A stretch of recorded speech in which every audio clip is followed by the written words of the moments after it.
A reminder that at tonight's board meeting is being video and voice recorded as indicated on the signage, and this will be posted on the board's YouTube channel. I'd like to apologize to our visitors and guests and staff for beginning late, but we will try and be productive. We welcome Lorenzo. Thank you, Lorenzo, for coming and joining us. So I guess we'll go into our opening prayer. Lorenzo?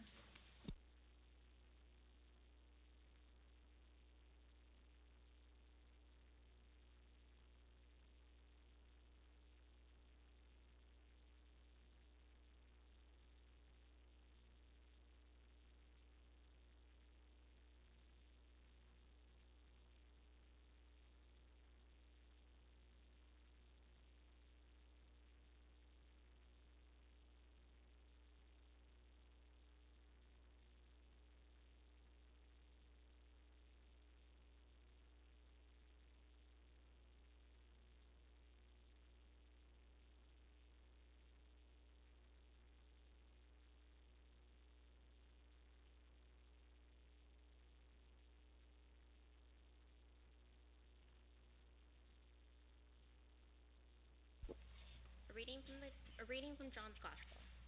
Mary Magdalene stood weeping outside the tomb. As she wept, she bent over to look into the tomb, and she saw two angels in white, sitting where the body of Jesus had been lying, one at the head and the other at the feet. They said to her, "Woman, why are you weeping?" She said to them, "They have taken away my Lord, and I do not know where they have laid him." When she said this, she turned around and saw Jesus standing there, but she did not know that it was Jesus. Jesus said to her, "Woman, why are you weeping? Whom are you looking for?" Supposing him to be the gardener, she said to him, "Sir, if you have carried him away, tell me where you have laid him, and I will take him away." Jesus said to her, "Mary." She turned and said to him in Hebrew, "Rabboni." Jesus said to her, "Do not hold on to me, because I have not yet ascended to the Father, but go to my brothers and say to them, I am ascending to my Father and your Father, to my God and to your God." Mary Magdalene went and announced to the disciples, "I have seen the Lord," and she told them that he had said these things to her. The Gospel of the Lord. Praise to you, Lord Jesus.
we thank Lorenzo for giving us this beautiful service this evening.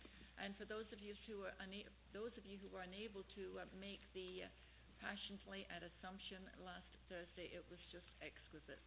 So we look forward to that again next year. Thank you, Lorenzo. Thank you. Happy Tuesday. Have the motions adopted in camera, so we ask Madam Vice Chair. Thank you, Madam Chair.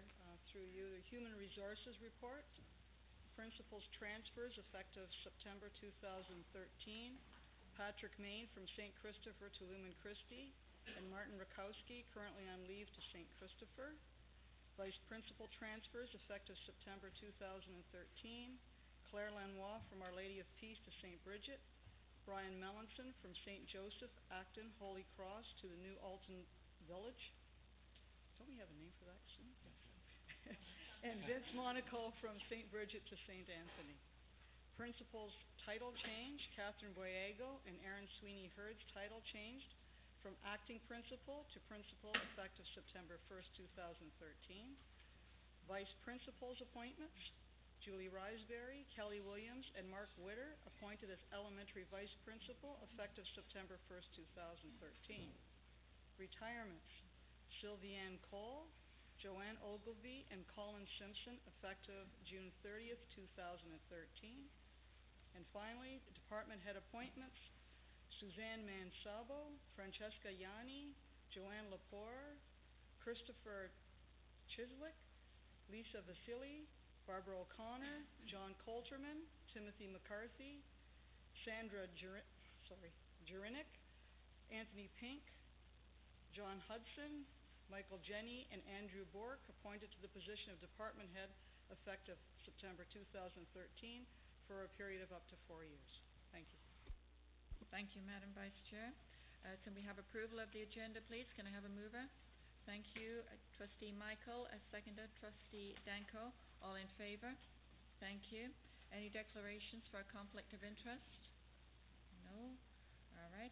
So then we have the presentations. 4.1, Give Respect, Get Respect. Superintendent Spinelli. Sorry.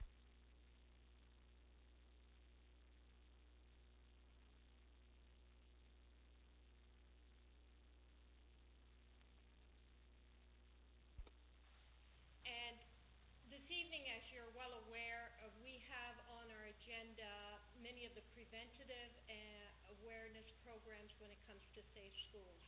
We've chosen this evening to highlight the bullying prevention initiative that we have been partnered with, and this is an excellent partnership that we've been working with in the last 3 years with Halton Regional Police and also Halton District School Board and independent schools.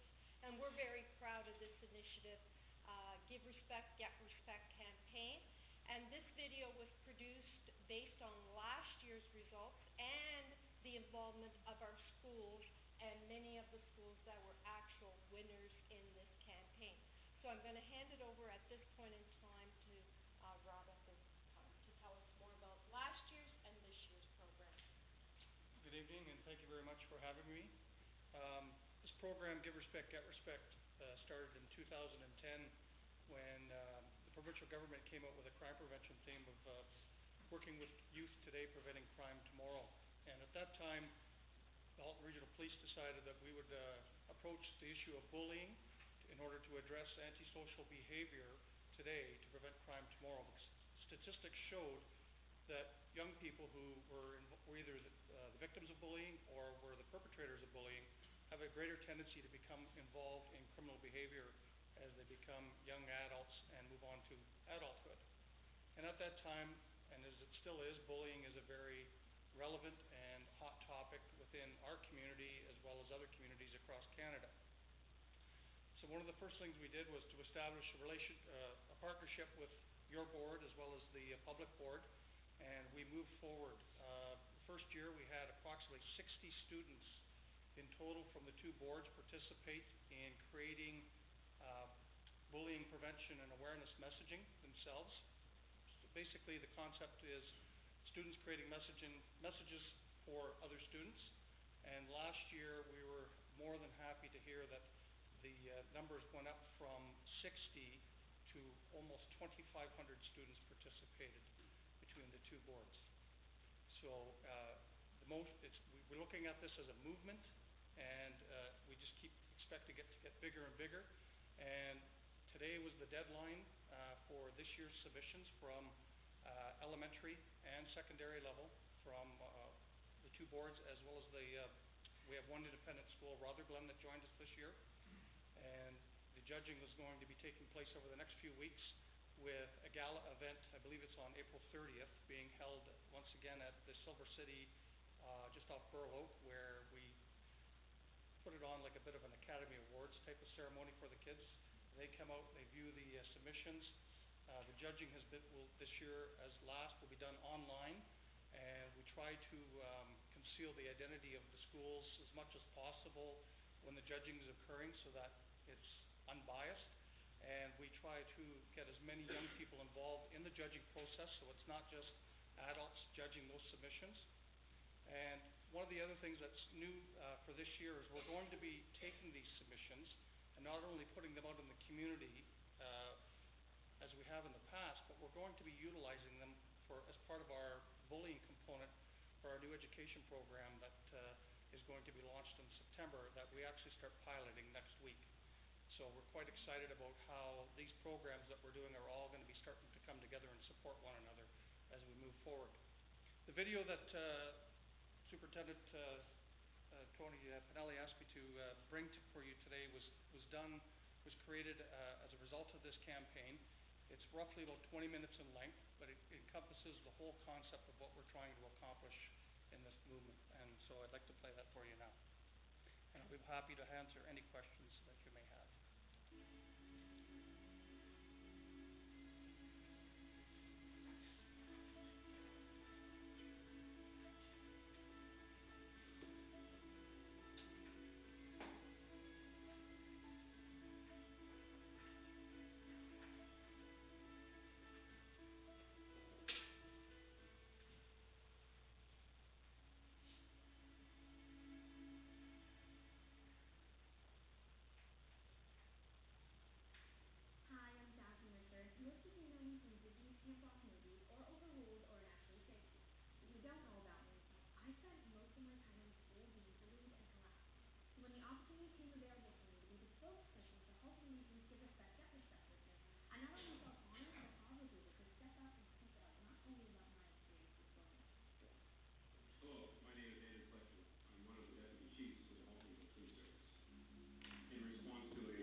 movement, I believe, has become so popular, and why I wanted to get involved is because it's so important to take a stand for what you're for.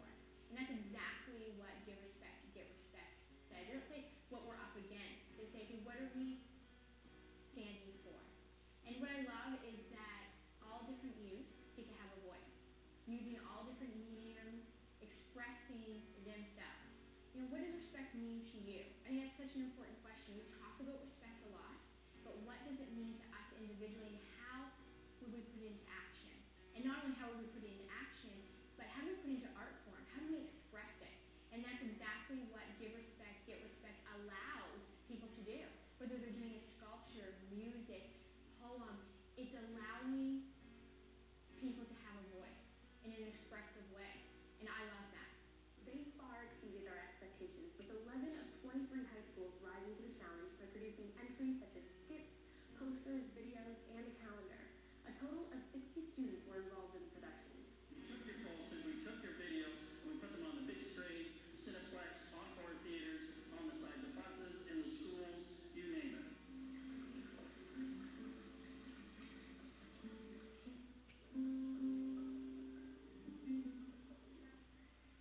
School has changed.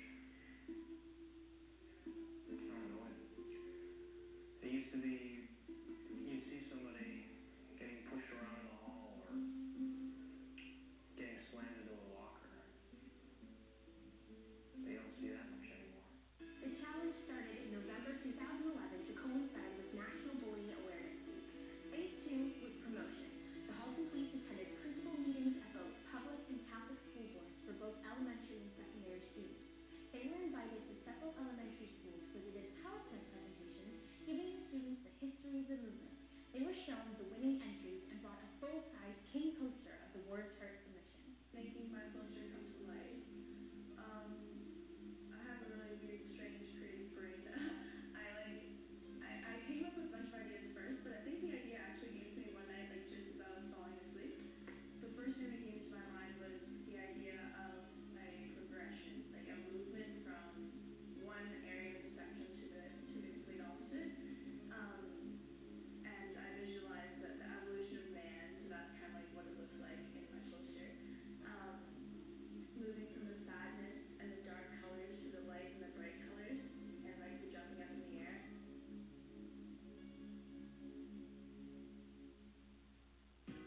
It was our hope that the quality of these entries would be suitable to be used as public service announcements and a catalyst to continue the awareness campaign both inside and outside the school environment. The judges panel consisted of youth and adults. We concentrated on the majority of the judges to be youth, as they were the targeted audience. The adults were comprised of police personnel, school board officials, sponsors, and the regional health department. But the quality of the submissions really pleasantly surprised me. And the depth of feeling that the groups had presented in a number of different mediums.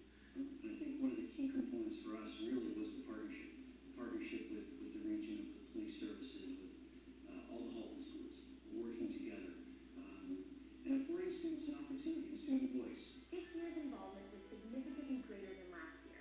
There were 218 submissions that involved 2,432 students, 102 teachers and staff, 16 elementary and 14 secondary schools, totaling out at 30. I think when you afford students leadership opportunities, they take them. And that certainly is what happened with this. You can see the caliber of the results that have come out. They're very positive, but they're also very impactful because they're built by youth for youth. And that's where the messaging is so important. And as Mike mentioned, having the youth be part of the judging process, that makes it more meaningful. The 2011-2012 event, otherwise known as Phase 2, had some very significant changes. The feedback from the schools indicated that the youth are tired of being told the same message about the negative issues surrounding bullying. They wanted a more positive spin placed on the movement. The new message was to focus on the power of students to create a respectful, positive environment to prevent bullying. We expanded the movement to include elementary schools grades 6, 7, and 8. Both bullies bully because they didn't have any other way to express their pain, but no one else thought of any different way. The results of last year's movement were posted on the Halton Regional Police website, and the guidelines for the 2011-2012 movement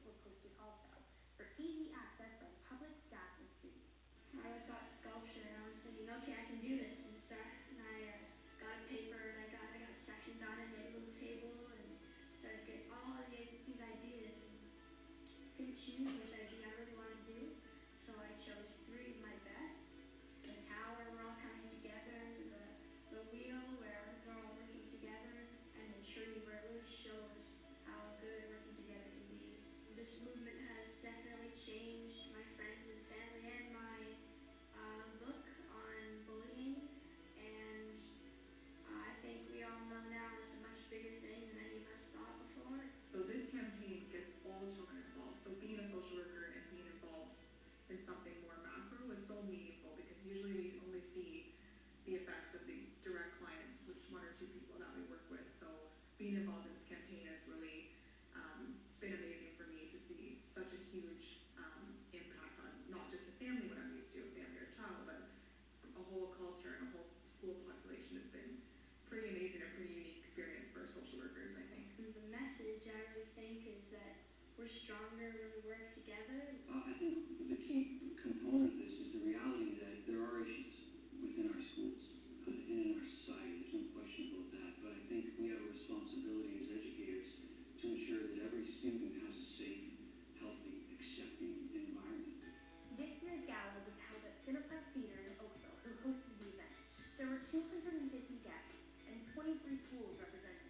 We played the submissions that had made it to the final judging on the big screen, which made it larger than life. Sponsors attended and hosted display booths in the lobby and also assisted with the lunch service. It was truly an event that involved the local community. Constable Dinsmore and Community Policing Supportive Administrative Assistant Wendy Jakowski challenged themselves on delivering a CSA message through a unique and delicious lunch. They accomplished this by partnering with the Robert Bacon High School Culinary Arts Program to create and prepare a bag-your-own buffet-style lunch, designed under the Healthy School Guidelines.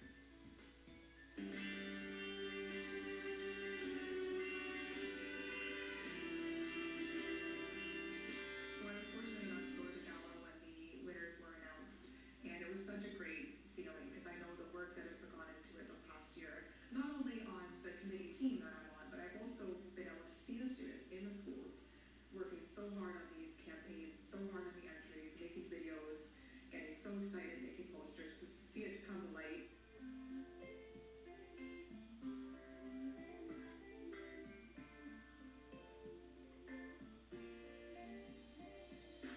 The Give Respect, Get Respect movement really gives students, young people in our community, the opportunity to have their voice and ideas heard when it comes to not just bullying prevention, but, what does it mean to be a respectful, caring human being. And I think that often kids and youth have a lot to teach us when it comes to that area, and they're huge resources to us in the community. So I think it's important to hear their voices and their ideas, and that's really what the movement aims to do, to boost their ideas. If someone was being bullied, I would say I would try to stop it. And hopefully I'll risk the chance of being bullied too, but at least I know I can make someone happy because I don't like seeing people sad and depressed. The message in itself, it really affects the students, and I believe that they understand that, and they want to do whatever they can to minimize what bullying does, so that they don't have to live it, future students don't have to live it. My idea comes from my personal experience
will be bullied across the country today. Almost 50% of bullying is done through social networking. Words hurt. I mean, I think it's hard to sum it up, but when I think of, a formula to preventing bullying, I guess I try to bring it back to the individual level. And one of my favorite quotations is, when I change myself, I change the world.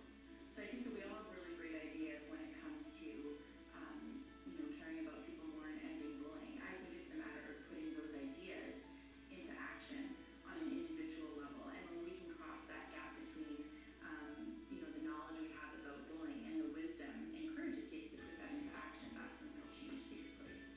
And so I think it's really, affecting that change on an individual level and really hoping that, the courage that individuals display lights a spark in other people to do the same.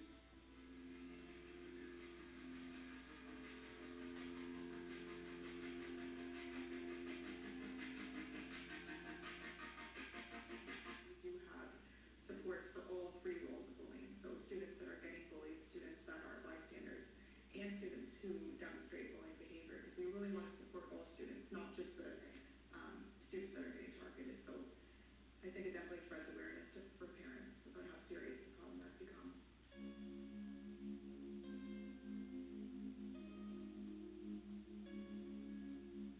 We really wanted to focus on positive school culture and that wouldn't be tolerated. So I think we needed more of a macro approach in the community. So I believe that's why Halton Police partnered with the school boards to work on that together.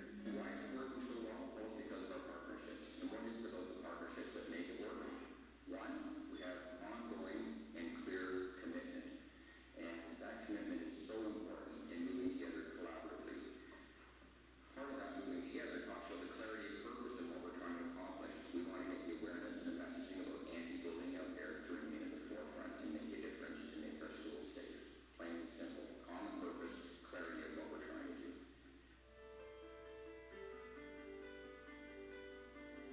Please, speak up. Join me. Delete, speak up, join me. Delete, speak up, join me. Delete, speak up, join me. Commit to the power of positive messaging. Delete, speak up, join me. Bullies bully because they felt hurt before and they want to take their pain out on you. When you do nothing, you're on the bully side. Don't be biased. Stand up, bully.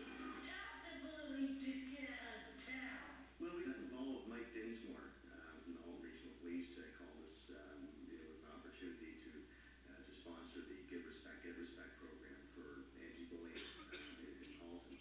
And, right away we just thought that this is a great thing to be involved in.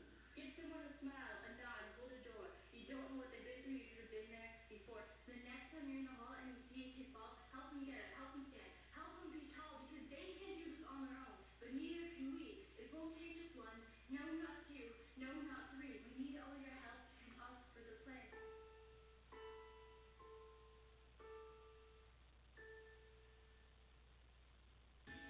Where do we go from here? The Give Respect, Get Respect movement has grown from 60 students to 2,500 students as we enter our third year. The dialogue fueled by the movement is invaluable. We recognize that bullying affects every segment of our life and is not confined to the schoolyard or youth. We all have a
SILAPs.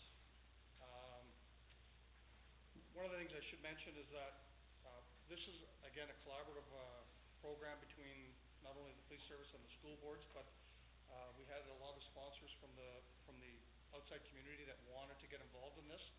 And there is prize money that is awarded to the top 3 schools at the elementary and secondary level. The condition is that money has to be used back in the school to improve the school climate or the environment. The students at SILAPs had to use a teacher's personal computer to make their video. First thing they did is they took their prize money and went out and got the school a computer. So we leave it up to the schools to decide what they want to do with their prize money, but we would like them to obviously have the input from the students who made the winning submissions. We saw the young lady there from St. Ignatius Loyola. Her poster this year was on the sides or on the back of transit buses in Oakville, Burlington, and Milton.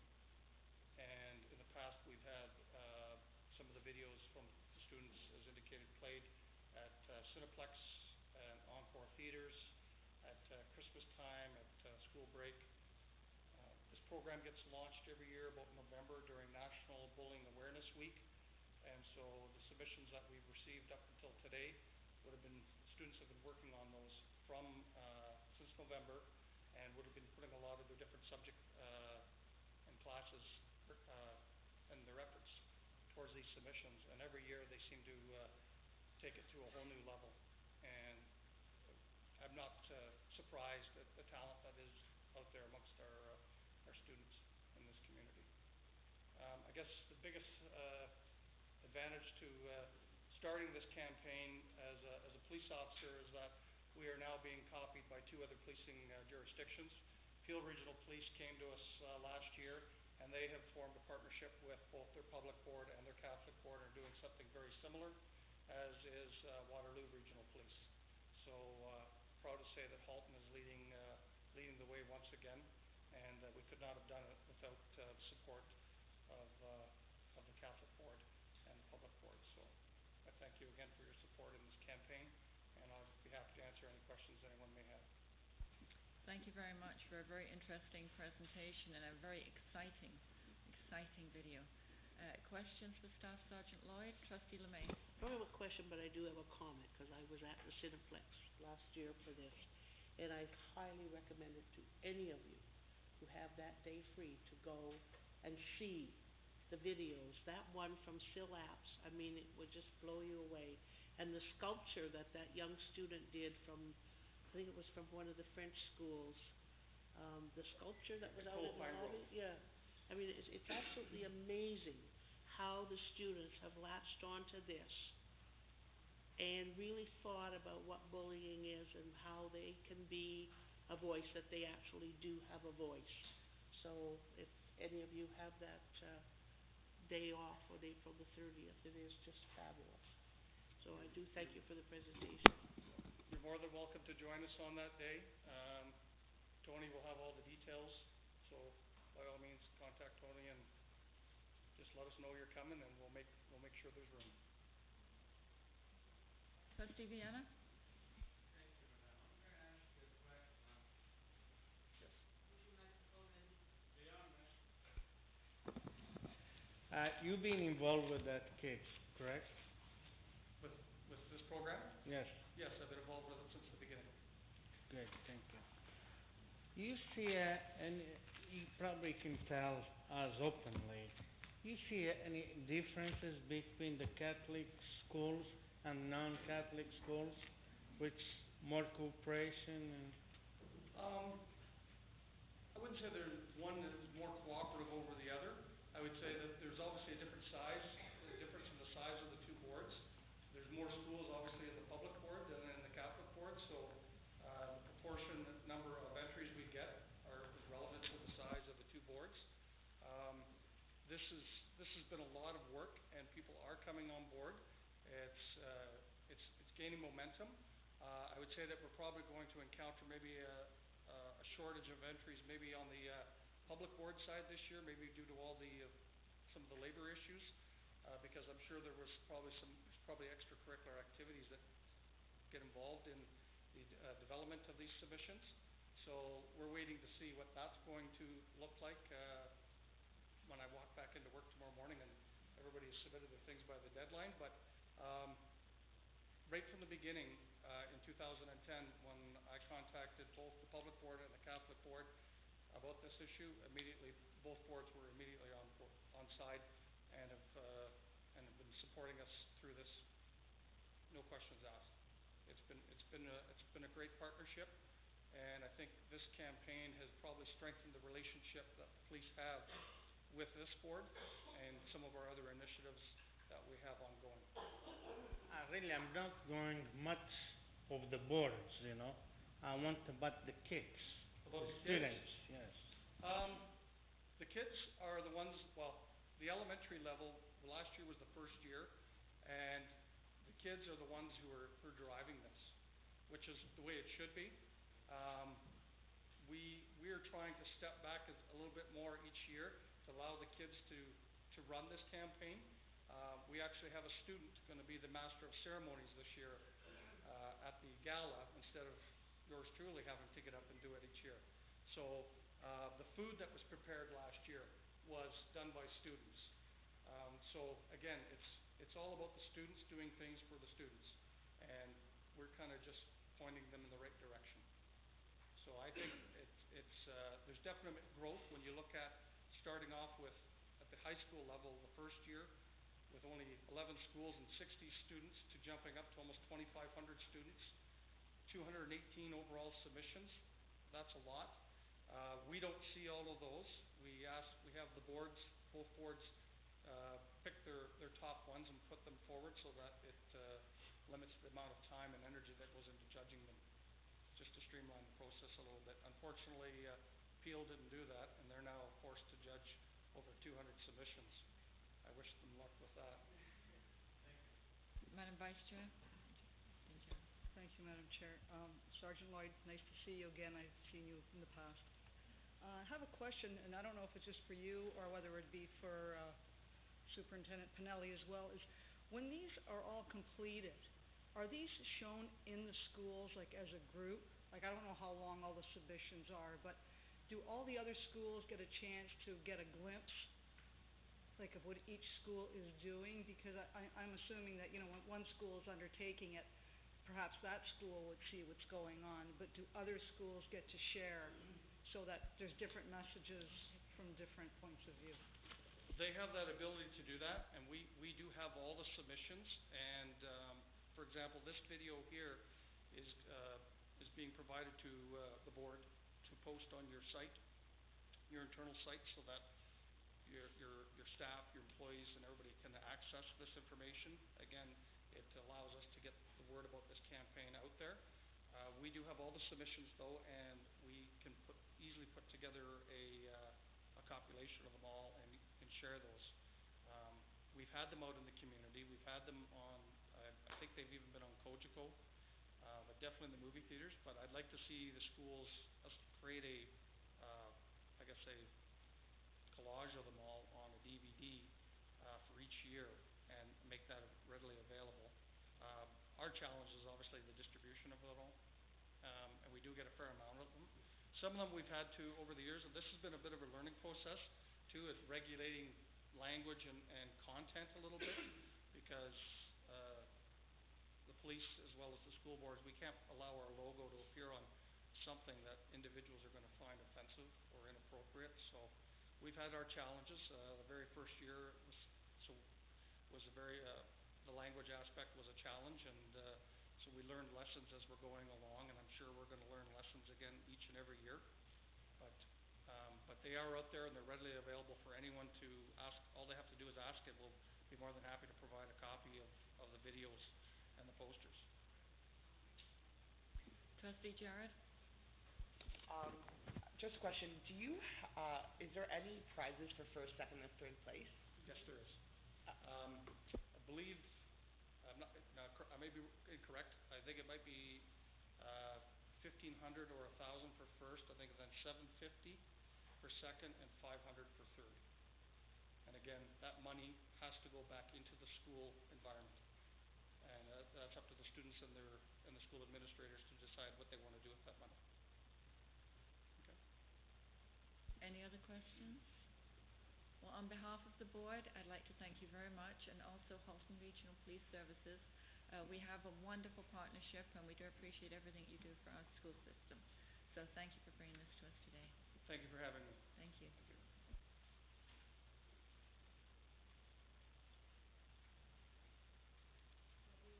We'll move on with our next presentation, which is on the long-term capital plan, which will be Assistant Superintendent Zuka.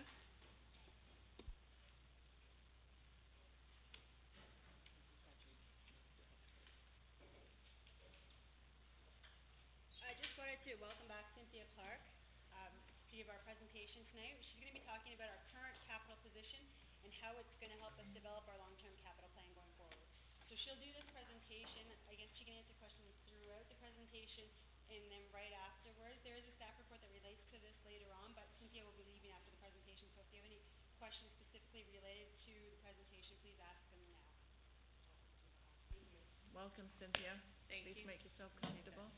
I brought myself a drink. I went to Florida at the beginning of March, came back with pneumonia, so hopefully I'll get through this without coughing too much. Good evening. Thank you.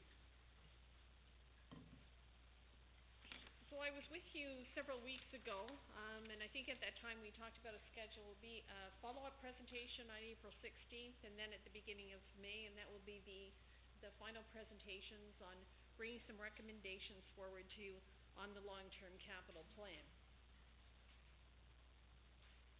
So the purpose of the long-term capital plan for the Halton Catholic District School Board is to examine the board's capital position. And at the moment, we're bringing it to you at a fairly high level on a review area basis. And I'll explain what that is in just a moment.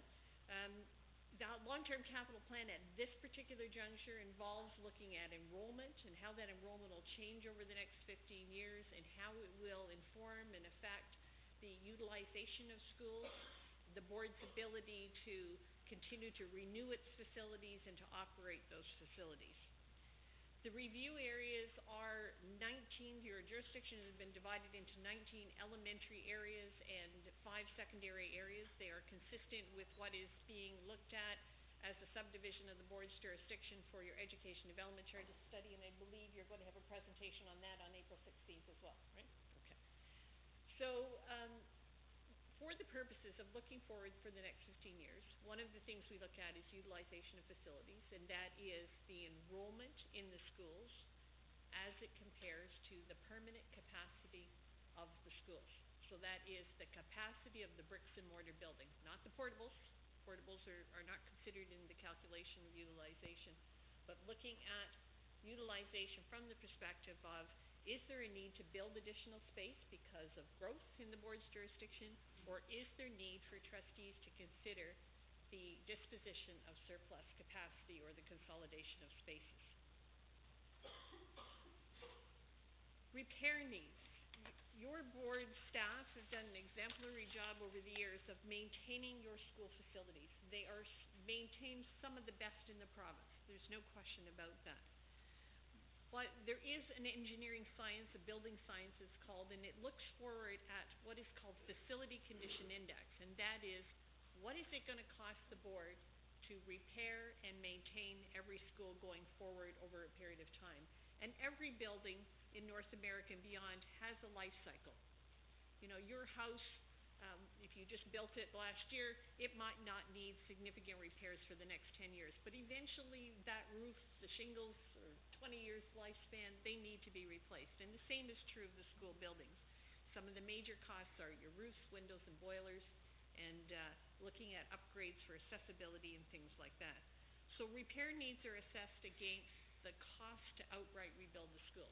So what is the cost per square foot to build a school? Is it $160 a square foot to build a school versus how much are you going to have to expend over the next 15 years to make sure that school is kept in good repair? And that is called the Facility Condition Index. It's an industry standard, and it is North America-wide. And all 5,000 schools in Ontario have been assessed from the perspective of Facility Condition Index. Back in 2003, the Ministry of Education retained consultants to go in and actually do a physical assessment of each school building, and that process is being updated as we speak. It's called the TCPS database. The Ministry of Education has to date undertaken a reassessment of approximately 40% of the 5,000 schools in Ontario, and some of your schools have been reassessed through reinspection. The third year of this 5-year program of reinspecting all the schools in Ontario is in place at the moment, and over the past 2 years, 20 of the board's schools have been reassessed and reinspected, and the condition assessment information updated in the ministry's files. Okay? Detailed recommendations that we'll be bringing back to you will occur on the next presentation on April 16th. Tonight, we really want to talk about our observations about how enrollment going forward is going to inform utilization of schools and how that might affect your ability to invest in facility renewal and operations and maintenance at a fairly high level. The information I'm going to bring to you tonight looks at how facility condition changes over the next 15 years if you don't invest another dime. So in other words, it's status quo. Okay? Obviously, you're always continuing to invest money in renewing your buildings on an ongoing basis, but this is looking at what would happen if you didn't invest any additional dollars in upgrading the schools over time. The enrollment projections that were provided to us indicate that elementary enrollment is expected to increase over the next 15 years by just over 5,000 students going out to 2027-28. And those projections include the full implementation of full-day kindergarten through the Phase 4 and Phase 5 programs set out by the ministry. Enrollment for on the secondary panel is also expected to increase by about 1,200 students over that same time frame. However, as you know, that is jurisdiction-wide. There are areas within the board's jurisdiction where you are experiencing and will continue to experience enrollment decline. Full-day kindergarten implementation certainly has afforded school boards all across the province with opportunities to consider broader program and facility enhancements in some of their schools. Dollars have been made available to do additions, retrofits of schools, and this has allowed a number of school boards to enhance the learning environment at schools as a result of those dollars being invested. This board has historically invested in renewal-related needs in a very strong way, and as a result is managing its renewal needs. However, and I can tell you this is true all across Ontario at all 5,000 schools, if you look out over the next 10 years, you will see an exponential increase in the needs to invest in facility renewal. Why is that? Most of the buildings in Ontario, about 42% of all of the public sector buildings in Ontario were built in the 1950s and 60s to serve a baby boom population.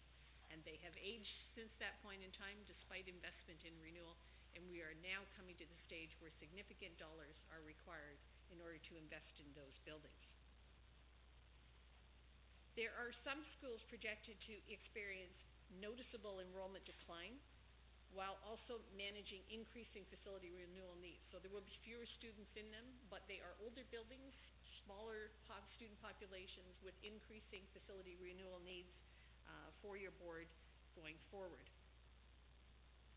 There are also, however, some schools in your area that experience noticeable enrollment growth over the next 15 years, and that will create accommodation pressures and program difficulties in delivering prime programs to students in some particular areas. So consideration should be given to providing new schools in areas of enrollment growth, as well as consolidations of surplus spaces through an ARC process, program or boundary alignments where they're appropriate, and renewal upgrades to some existing schools to enhance operation efficiencies. When we're looking at capacity, the Ministry of Education looks at two different types of capacity. On the ground is most commonly used. OTG, it's an acronym. It is the available spaces in the school based on the maximum number of pupil spaces per room as defined by the ministry. So, for example, kindergarten, the maximum number of students allowed in a kindergarten classroom on average is 20 pupils per classroom. However, most boards also use the term functional capacity, and that is the number of pupil spaces in a school based on usage for various rooms. So even though it may be designated as a classroom, the board may be using it for other purposes, and that would change the functional capacity of the school. I have now for you in the presentation looking at each of those 19 elementary areas we talked about and the 5 secondary areas, and bringing you some preliminary observations about what will happen in those particular areas going forward the next 15 years. So the first is Aldershot and Burlington, and we have an indication here that the OTG is 501 pupil spaces based on the ground capacity, but from a functional perspective, 516 for the board. However, enrollment will continue to be less than that, and in fact, enrollment is expected to decline in this area to around 418 pupil places. From a utilization perspective, that means that on average, the schools in this area will be at under 85% utilized or full based on the capacity of OTG for the school.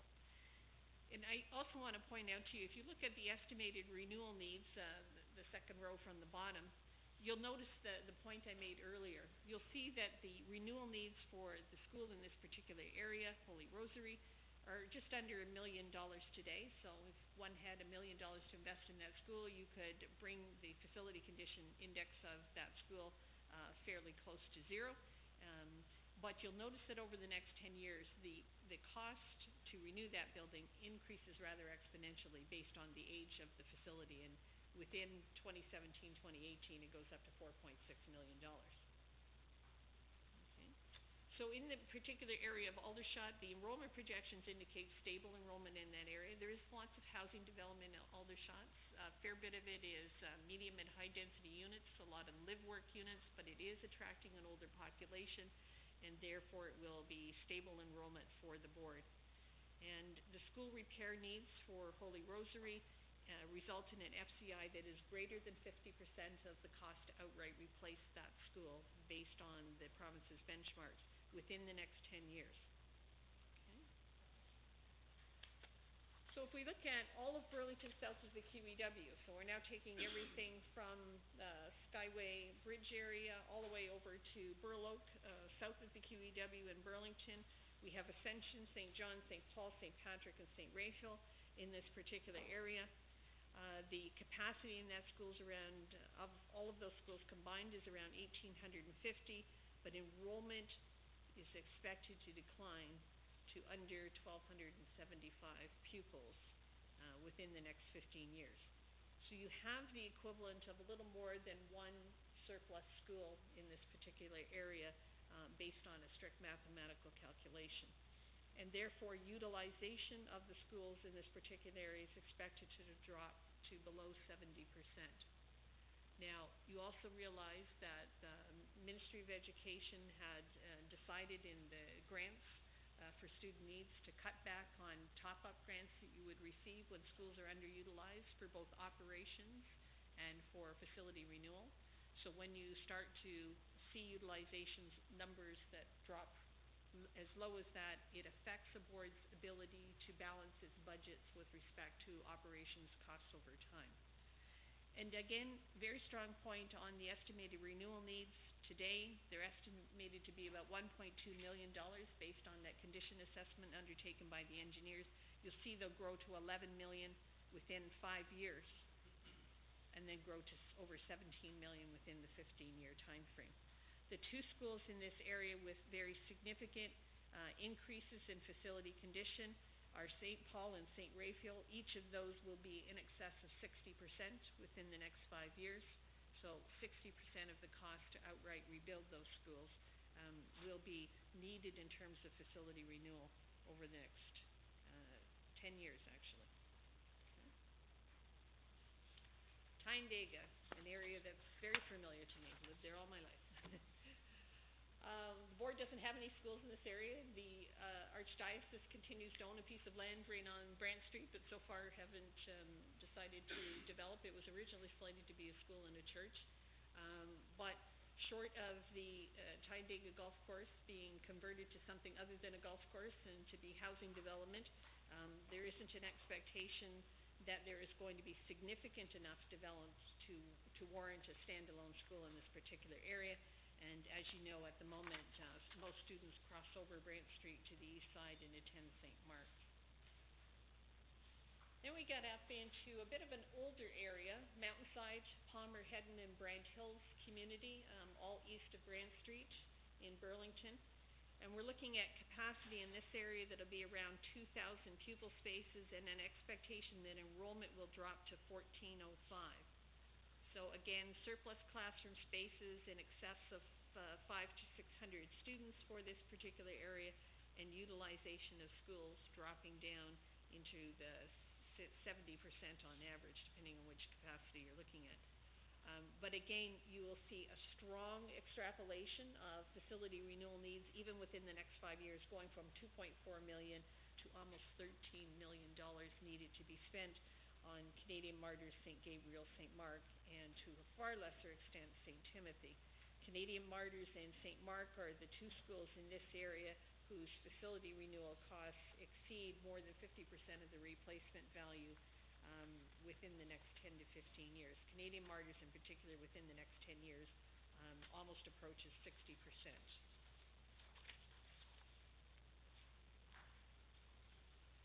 A newer area in Burlington, Millcroft, Orchard, Tansley, and Uptown. So Uptown, of course, is still experiencing some development, a fair bit of high-rise development these days. Again, not attracting a significant school-age population at the moment. But other than that, Millcroft is certainly built out. Orchard is largely built out, and Tansley is definitely built out. And Tansley has a very significant aged population that it accommodates in that community. An expectation that the capacity for this area will be around 1,500, but that the enrollment will decline to under 1,000 pupil spaces. And again, the equivalent of about one school in terms of surplus capacity for this area, and a very significant drop in utilization to around 66%. Not as large an increase in facility renewal needs in the next 5 years, but you certainly see within the next 15 years going from just under $500,000 to over $11 million needing to be invested in these schools. This is Sacred Heart of Jesus, St. Christopher, and St. Elizabeth Seton. Brand new area, Halton. So a fair bit of the housing development in the section between Walker's Line and Appleby has already been constructed. There still is residential development approved for the area west of Walker's Line until you get to the 407 with the buffer for employment lands there. And again, the board is building a brand new school. Drove by there today, noticed that it's coming along quite well. There's an expectation of when the new school is open, a capacity of 612 pupil spaces, and enrollment. This enrollment is representative of enrollment between Walker's Line and Appleby Line. It is my own personal consideration that you will see additional enrollment as a result of new housing development west of Walker's Line, and that is expected to change these numbers somewhat. Because it's a brand new school, it doesn't have any facility renewal needs, and since it's not open, it shouldn't have.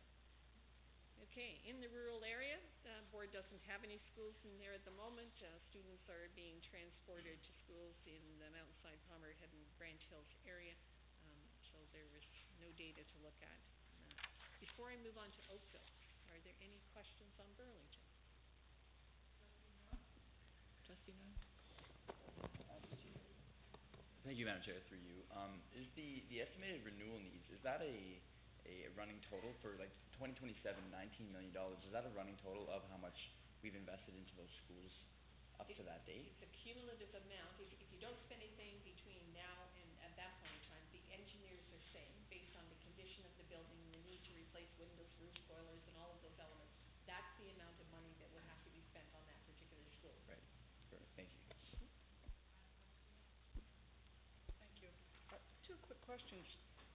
In your Aldershot area, your calculations there, does that include the proposed development that's going to be happening just north of the highway on Waterdown Road? The Grindstone Creek piece? Yes, Yep. where the Pauletas Does- have, I don't know how many they're gonna get there. Originally, I think the numbers have been cut down over time, but all estate residential. Again, not expecting that it will produce significant numbers of students from that area because of the type of housing that will go in there. But yes, it certainly does consider, it makes the assumption that the OMB approval process will eventually allow Grindstone Creek to be built. Okay, yeah, it sounds like it's gonna be 600 to 800 homes or whatever. And the other question would be on the area south Burlington where St. John is. Mm-hmm. You didn't mention that, and I'm just wondering how this comes into play on the numbers there. So in that particular area, so the schools, Ascension, St. John, St. Paul, St. Patrick, and St. Raphael, I think my only comment in there is St. John will have a facility condition index in the next 15 years of 33%, so it's only about a third of its replacement cost, which makes sense. It wasn't built that many years ago. But it is St. Paul and St. Raphael that will be more than 60%, and in fact, St. Paul will approximate 66% of its replacement value within the next 10 years. So at a fairly quick period of time, there would be significant monies needed to be invested in that school. Any other questions for Cynthia? No? Carry on, Cynthia. Will do. Oops. Oakville. South is the QEW in Oakville.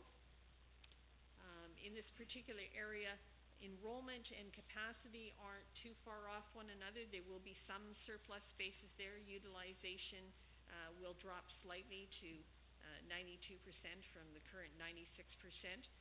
But I think the most important thing to note in this area, of the 5 schools, 3 of them, St. Dominic, St. Joseph, and St. Vincent, St. Dominic within the next 5 years will exceed 54% facility renewal needs versus replacement cost. St. Joseph within 10 years will approach 70%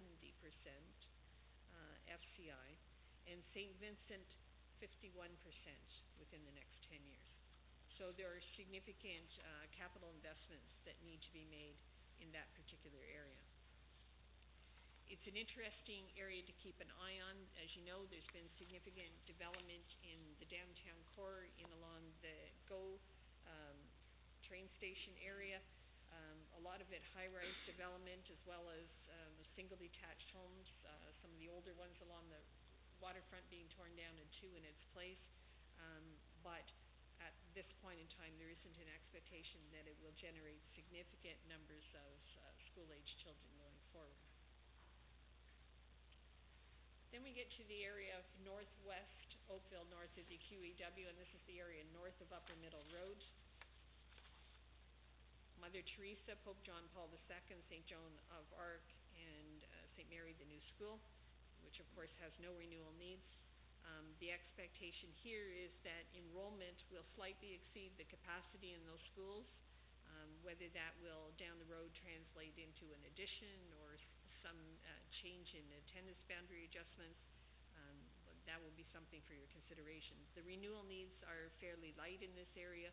All 3 of the schools, even in 15 years, will be less than 40% replacement value. St. Joan of Arc at 38%, so it would be the highest facility renewal needs for this particular area going forward. West Oakville, south of Upper Middle Road, but north of the QEW, St. Bernadette and St. Matthew in this particular area. Capacity will exceed enrollment by about 250 pupil places. It will drop the utilization down to 72%. That's below the 80% that we used to have as a top-up figure before the top-up grants were reduced. But again, you will see that currently the renewal needs are very limited, $245,000, increasing in the next 5 years to just under $4 million at 3.8. St. Matthew, of the 2 schools, within the next 15 years will approach 51% of its replacement value in terms of capital investment required for facility renewal. Southeast Oakville, north of the QEW and south of Upper Middle Road, Holy Family, St. John and St. Michael. Enrollment dropping to around 572, not a significant drop, but in this area is still is about 316 pupil places below rated capacity of these schools, and utilization as a result is quite low. It's expected to drop to around 63% within the next 15 years. Of the 3 schools, Holy Family going out 15 years is only at 19% of replacement value, but both St. John and St. Michael exceed 50% of the replacement value. St. John in particular within 5 years, and St. Michael within 10 years would exceed 50% of its replacement cost. Northeast Oakville, north of Upper Middle Road, in this particular area, so we now have newer schools in here, Our Lady of Peace, St. Andrew, St. Marguerite Duville. We have capacity almost equaling enrollment going out 15 years. So while there is a shortfall in capacity at the moment, we're expecting that enrollment will decline, but it will decline to the point that it's fairly equal to the amount of capacity available in these 3 schools. And of course, each of these 3 schools, their facility condition index 15 years hence is still below 40% for St. Andrew and St. Marguerite, and just below 50% for Our Lady of Peace. Of course, north of Dundas, this is one of the 2 largest development areas over the next 15 years and beyond. North Oakville, there are no schools in this area at the moment. Students are temporarily held in schools in Review Area CO2 in Northwest Oakville, but it is expected that the enrollment will increase within the next 15 years in this area with new housing construction. And if you drive out there, you can see that considerable number of homes are being built on a monthly basis there, but we expect enrollment to be about 1,542, so certainly sufficient for 2 or more schools for the board in that area in the next 15 years. Before I move on to Milton, any questions about Oakville? Trustee Lemay and then Trustee Murray. Paul? Just a couple of questions. So first off, on your presentation about South Oakville, obviously a significant, as a proportion of all the areas you looked at, is a significant student enrollment currently. I'm just wondering, given your comments on a certain development in certain areas of South Oakville, did you consider splitting up, when you actually take a look at that portion of the town, splitting it up to see how to better take into consideration the development in different areas of South Oakville itself? That can be done if enrollment is split up in that area, and we can certainly look at, central versus east versus west, and no question about that. But yeah, the central part, downtown core in Oakville, would be most interesting to look at because there's been considerable development there. And my second question is just concerning, and I know you're mostly looking at the renewal needs for the schools, but just given that the town of Oakville's population projections for North Halton their consultant says like 50,000 residents, and by in the next 20 years, and by 2022 are somewhere in the range of 37,000. I'm just curious where the increase in enrollment by about like 1,500 came from in that area.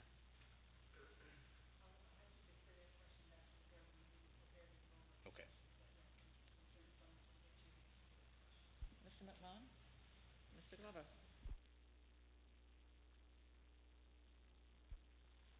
In North Oakville, there are the region has placed in a number of houses that are supposed to be there. Whether they're all utilized or built over the long term is yet to be seen. So we'll anticipate that they will be there. Of that, you'll have a large older population. You'll have the housing stock is going to be mixed, so you'll have some very expensive, some more affordable. So not all the housing stock will bear children, I guess, for the board. But of that, we only get a portion of it because Oakville is very affluent. There's private education, the public education, and there's the Catholic education. So this is the number that we worked out from the anticipated population to what we'll gain. Over the long run, those estimates will change each time we look at it as we get more closer to what the actual numbers are going to be. but that's what we're using for the study right now. Trustee Lemay? Sorry about that.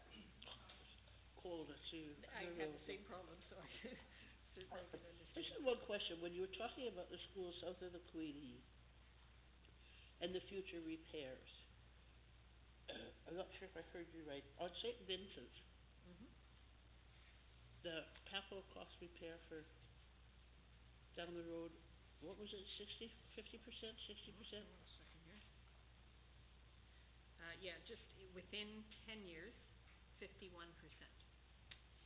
So in Okay. other words, if it cost $8 million to rebuild St. Vincent at the Right. size it is today, it's saying that the repair needs are equal to about $4.4 million, somewhere around there. That's what it's saying. No, I'm just wondering how you came with that, because so much of that school are new additions onto that school. Mhm. So do you take that into consideration too?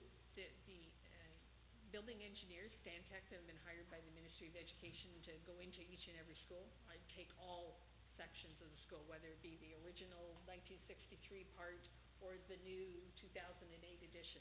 But it's supposed to be an average of all of the costs that are required for that school. So there may be other components of that school that have fairly significant renewal needs, and other parts of it, because it's new, will have very little renewal needs. Okay. Thank you.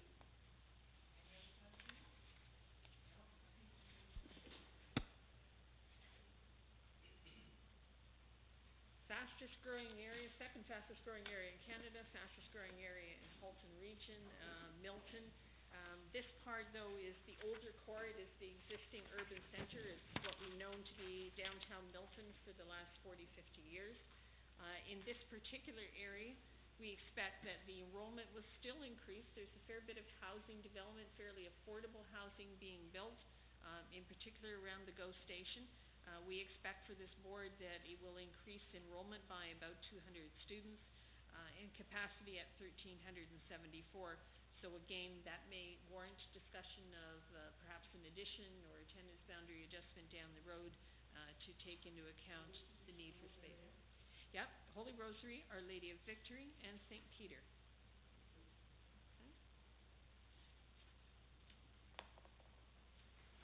And then we get into the new development areas. So Milton is basically divided by Highway 25, Bronte Road, into the east and the west. The urban expansion east of Bronte Road, that includes Guardian Angels, St. Anthony of Padua, and Our Lady of Fatima, all three relatively new schools. An expectation, though, with considerable more housing growth in this area, that enrollment will increase to almost 4,000 pupils, so almost double what it is today. So there will be a need to build something in the order of 2,000 more pupil spaces for this particular area to serve enrollment growth for the board. So out of the three schools, are all fairly new and very good condition. Even going out 15 years, their facility condition index is in the range of 25 to 30% at these schools. We come west of Bronte Road in the western portion of the urban expansion, and we're looking at enrollment growth that will increase to about 1979, 15 years out, and planned development of new schools, 2 new schools in this area that will give you about 1,990 spaces. So generally enrollment and capacity that is expected in this area will equal one another. Of course, Lumen Christi, new school, no renewal needs at this particular point in time. And normally when a new school is built, you don't need any significant investment in that school for about 10 to 15 years, depending on the construction standards from the get-go.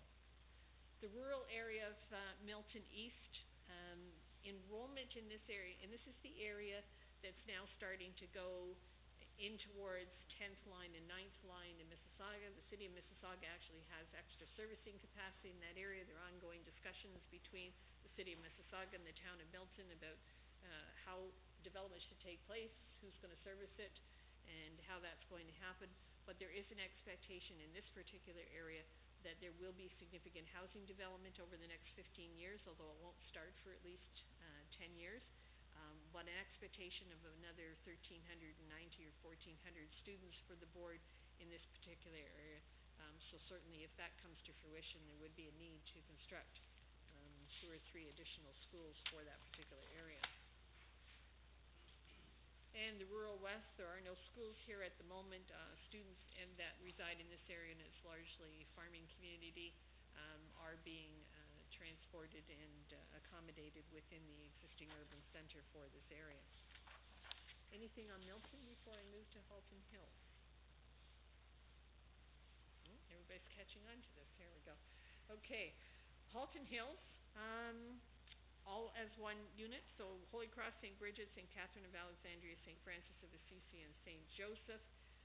Expectation that over time the capacity will stay at about 2,466 pupil places, but enrollment will grow. This is a presumption that there will be full servicing available to allow the rest of Georgetown West to proceed as a development area, and enrollment would grow to 3,200 pupil spaces. And that will mean that there will be a shortfall of little over 800 pupil spaces for the board. But I think, there certainly has been discussion that if that servicing comes to fruition, the development occurs, that there is certainly lands designated for the construction of a new elementary school in that area for the board. The 2 schools that, of the 5 that I need to point out to you, Holy Cross and St. Bridget. Holy Cross within the next 5 years will exceed 51% of its replacement value in terms of facility renewal needs, and St. Bridget over the 15 years will exceed 52% of its replacement value. The other 3 schools are below 40%. St. Joseph is around 21% over that time frame. Secondary panel, looking at secondary schools. You'll see kind of a common theme, and I'll come back to this at the end, but there really is no surprise. The area south of the QEW, whether it's Burlington or Oakville, is very different to the area that's being constructed north of Upper Riddle Road and north of Dundas in future, and very different than Milton development potential. In Burlington, we've got Assumption, Notre Dame, no renewal needs for Corpus Christi, of course, a fairly new school. However, enrollment at all 3 schools is projected to decline steadily, a loss of about 1,000 pupils over the next 15 years, and therefore the board would have approximately 1 surplus school of the 3 in Burlington over the next 15 years. You'll see the renewal needs within the next 15 years go up to almost $23.5 million. That's fairly close to the cost to build a brand new secondary school. So fairly significant facility renewal needs in this area.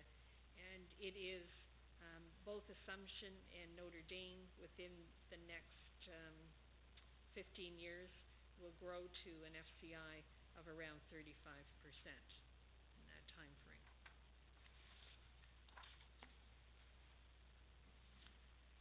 St. Thomas Aquinas in Oakville in the south portion, an expectation here that the enrollment will grow to around 1,682, largely because of where St. Thomas Aquinas is drawing students from, the growth area west of Bronte Road and north of the QEW, and that's a brand new school, as you know, so its FCI is nominal. But there is an expectation that there will be a need for, if one continues to accommodate students in the way that they're being accommodated today, in other words, students are coming down from north of the QEW, there would be a need to provide an addition or additional pupil spaces, or alternatively an attendance boundary adjustment to redirect the students from north of QEW to perhaps a school to be constructed north of the QEW and north of Dundas Road. If you look at North Oakville, east of 16 Mile Creek, we have Holy Trinity and St. Ignatius of Loyola serving this particular area. We expect enrollment will drop from 2,600 to just under 1,900 students. Capacity will stay at around 2,500, so utilization will drop to around 74%. Both schools in this area, though, in good condition, Holy Trinity within 15 years would be at about 42% facility condition index, and St. Ignatius at 25. So good condition schools there. Secondary for Milton, being currently served by Bishop Redding. Bishop Redding, within the next 15 years, again, good facility condition index, it will remain at about 39% of the total replacement cost. Enrollment, of course, will grow tremendously from 1,700 pupil spaces today to just under 4,000. So a need to construct another good size secondary school in this particular area to serve enrollment growth from development in Milton. And then Halton Hills on the secondary panel. Again, capacity and enrollment, it's hard in an area like this. It's served by Christ the King. It's in reasonably good condition, even looking out 15 years. There's probably going to be a need to accommodate about 190 students that don't fit into the capacity, but normally on the secondary panel, from a programming perspective, you could normally accommodate somewhere in the range of 25 to 30% additional students more than the capacity based on the way that programming is set out for the particular school. So next steps is to take you back on April the 16th and bring you some more information about how some of these observations might affect the ability to balance budgets on operating costs and facility renewal over time, to explore with you should there be consolidations and closures considered in some of these review areas that are experiencing declining enrollment and experiencing increased facility renewal costs. Should there be more business cases prepared and submitted to the Ministry of Education requesting additional funds to build new schools to serve residential growth? And I think any board would say yes to that. And to also look at other options with respect to declining enrollment, looking at things like whether attendance boundaries might be a solution, and addressing building condition, utilization, and program offering as part of that conversation. So if I can leave you with sort of 4 last takeaways, those are the next 2 meetings, April 16th and May the 2nd at the moment. I think the first will be that there will be continued areas of growth for the board, most particularly North Oakville and Milton urban expansion. That will mean that there will still be new school construction for your board. However, there are areas within the board's jurisdiction where enrollment continues to decline, facility renewal needs are escalating fairly dramatically, and your ability to invest in upgrading the learning environment for students in those schools will be challenged, particularly south of the QEW, in parts of Burlington north of the QEW and Palmer, Hedden, areas like that, and also North Oakville, just west of Trafalgar Road. So those are the key areas where we see some good discussion about what the options, the opportunities, and the challenges are going forward. The reductions in top-up funding will negatively impact your ability to properly fund operations expenditures and renewal expenditures as you have been able to do in the past. It may be necessary at this point in time, we have this conversation with a large number of boards. In fact, my partner facilitates a lot of ARC processes, to have that conversation about whether closure and consolidation is a consideration in the near future. Any other questions I could answer for you? Any questions? Trustee Martin? I don't want to prolong this. Just want to understand, when you keep referring to if we don't do anything over the next 15 years, do you mean in terms of just capital spending, or if we don't do any renewal spending at all, if we don't maintain, or is it just from a capital standpoint, or is it ongoing maintenance and upkeep? Yeah, if you don't invest in maintenance and upkeep, it certainly does have an impact on the condition of buildings, as you know. So it really is twofold. You have to invest in capital, and you also have to maintain a standard of operations and maintenance so that it doesn't detrimentally impact the condition of the building. But these figures that you're showing us tonight are if we do nothing. Tonight, this is just capital investment only for facility renewal. On the 16th, we'll bring you back information about operating impacts. Trustee Viana? Thank you, Madam Mr. Speaker. Can you corroborate more, you say, about the high school sharing the accommodation? What do you mean by that? Sharing accommodation. Sorry, could you give me the reference in the presentation? Well, it's next steps then he said, if you don't, you have to share in the accommodation, because, we got short places at the high schools up north. I'm sorry, I'm not following the reference of sharing accommodation. That we have to share the accommodation at the high school level. If we don't build. What slide is that on? Oh, that's, 31.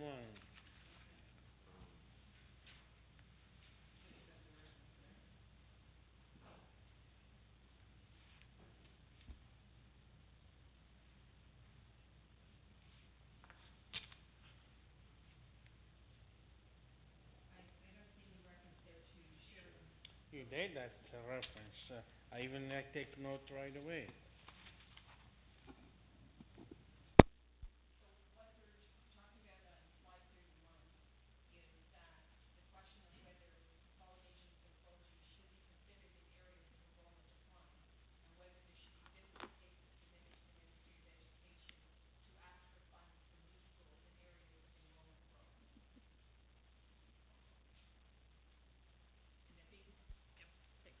And what we're referring to at the bottom there is the overall impact of proposed consolidations and closures. What I mentioned was that one of the options you could look at is whether you could make attendance boundary adjustments. In other words, you could fill up some of the schools that were underutilized by redirecting students from schools that are overutilized. That might be an option. Okay.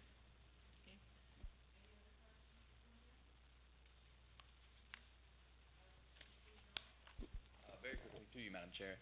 In the projected enrollment, is the activity or the activities of our coterminous boards like Halton District and CSB taken into consideration? For example, I know in the Notre Dame community they're building a new high school and a community center very close to Notre Dame, and that will have a very significant impact on the enrollment projections for the next year and the years following that. Are those type of scenarios taken into consideration when enrollment is projected? Mm-hmm.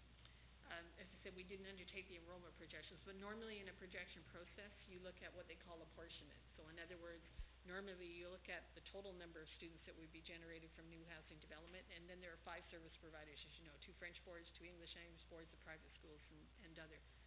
But yes, you need to look at where there are situations of a board opening a brand new school, it can affect the apportionment of the other boards in that particular community. Yeah. Trustee Danko? Through you, Madam Chair.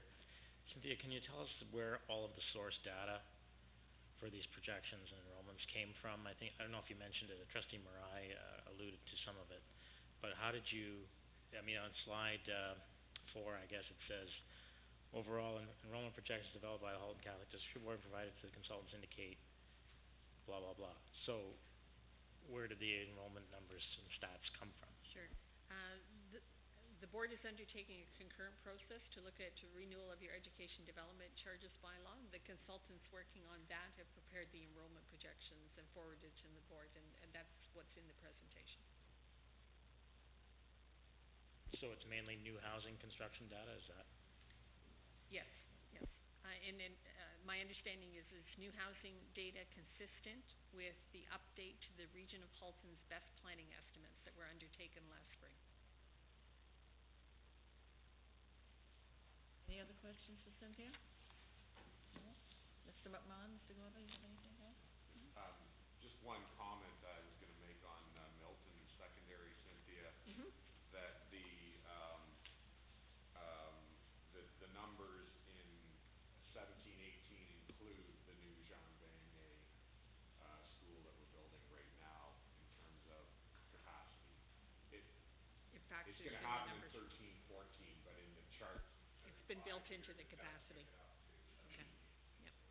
Trustees, I didn't hear her say Jean Vanier, that's why, but it does include the new Jean Vanier school.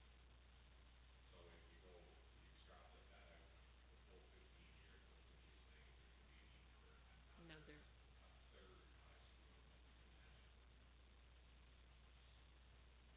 potentially. Thank you very much, Cynthia. You've done an incredible job, a lot of figures and a lot of material, but very important material. We look forward to seeing you again on the 16th. Look forward to it myself. Thank you. All right, so now we are moving on to The minutes. I think. Moving on to the minutes. Did somebody say something? No. Okay. So we would need a mover and a seconder, please, for the approval of the minutes. Trustee Viana, seconder, please. Trustee Marai, all in favor? Thank you.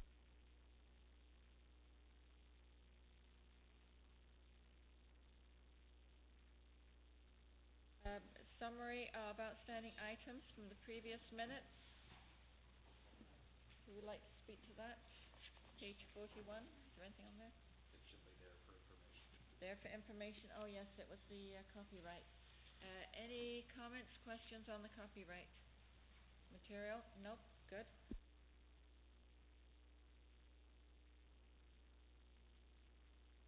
Appointment of SEAC member, Superintendent Rossini, who's taking over that one? Superintendent Rossini is ill this evening and so was excused from the meeting. There's a need to appoint a SEAC member as identified in the accompanying report, and we ask the approval of the board.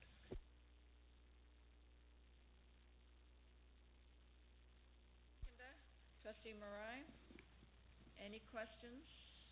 Nope. All in favor? Thank you, and we welcome that new member from Down Syndrome Association, so thank you. 8.2, list of recommended names for the new Alton Village Catholic Elementary School. Superintendent Nod, do you wish to Sure. say anything on that before we move? Sure, just the names are before you for consideration. The results of the survey that went out to the community are there, and St. Anne came in at 52%, followed by Our Lady of Lourdes at 22%, and then St. Kateri Tekakwitha at 13%, and St. Andre Bessette at 12%. I've also listed in there some of the other names that were proposed, but they would only come in with one person's vote, so each name would have had one vote. And in total, we had 360 responses out of the community, so I leave that for your consideration. Any questions to that? No? Okay, a mover, please. A seconder. So that is Trustee Michael and Trustee Morrison. Danielle? All in favor? Thank you. Staff reports. Superintendent Pinelli? Thank you, Madam Chair. As you can see from the report, we have undertaken in the last year to bring back a monitoring report on a policy, and this particular monitoring report is on policy II-39, Progressive Discipline and Safe Schools. As you look through the background, this dates back to 1987 and our commitment as a school board in providing a caring, safe, respectful, and orderly, purposeful learning environment has always been the focus. And in fact, throughout, it was interesting to look at the history, how the policy has changed numbers based on the various legislative pieces that have come through from the ministry. And so what we currently have is II-39, and it has evolved to what we currently have today. Now, tied in with this, which I'm going to make reference to later on, is of course in our policy there is a component of the proactive, preventative commitment in our schools and in our policy. So under information report, which I'll address later on, we focus on all the preventative, and you saw earlier this evening the bullying prevention initiative, which we have with Halton Regional Police as one example. Having said that, we also recognize that in fact there are consequences and behaviors that sometimes still need to be addressed. And so if you take a look at the report, what I have included in this is a summary of our total suspension for last year, and in fact you can see the data, and we've grouped many of the primary grades because there were so few that we've lumped them all together for your interest. No surprise, the majority of the suspensions, 86%, are at the secondary level. And many of them, as you can see, the charts in terms of bar graphs, in terms of the breakdown. I've also included for your information the number of identified students, and again, there should be no surprise here that 70% of the students that are suspended are non-identified, and that in fact the percentage of identified students in comparison, there is a chart. You'll also notice that the vast majority of our suspension in terms of length, out of the 1,136 suspensions last year, more than 40% were for only 1 day, and almost half, 48%, were between 2 and 5 days.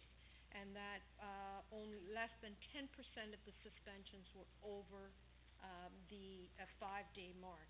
I've included also for your information a breakdown of the top 5 areas in terms of what students are being suspended for, and there should be no surprise there as well.